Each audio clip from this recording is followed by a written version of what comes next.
করিয়া। বলেন কি, আপনারা এই বাড়িতে থাকেন? তাহলে ইমিডিয়েটলি তো আপনাদের ঘরের প্রয়োজন। হ্যাঁ স্যার, আমার একটা ঘরের দরকার। কত কষ্ট করে এই ভাঙা ঘরটা থাকি। আমার না পাখা ঘর আছে, মিশিং মুদা কষ্ট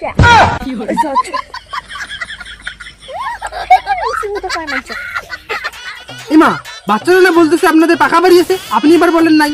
স্যার, ছাওয়া মানুষ তো বুঝে না। ওই যে আগর যেটা বাড়ি ছিল তার জন্য কমা লাগছে। আমার না পাকা ঘর ছিল, আলো মাঝে মাঝে কয় চল না আমার পাকা ঘরটা যা থাকি, কিন্তু ওইটা তো আমরা বেশি দিছি। আহারে কি কষ্ট। তো আপনাদের বাড়িতে বাইক ঠিক কোনো কিছু আছে? স্যার, আমার থাকারই নাই ঘর, আর তুই বাইক করে থেকে পাবো। মা বাবা না এলায় বাইক কিন ধরে হাড়ু বাস গেল, আর তুই এত মিজান কথা কইস, তুই তো আগত জানো নাই। এই ছাওয়াটার না মনটাকে চুটি সিটি মারি ফেলাম। আচ্ছা, বাচ্চারা তো বলতেছে আপনার বাইক আছে, আর আপনি বলছেন যে আপনার বাইক নাই। চলুন তো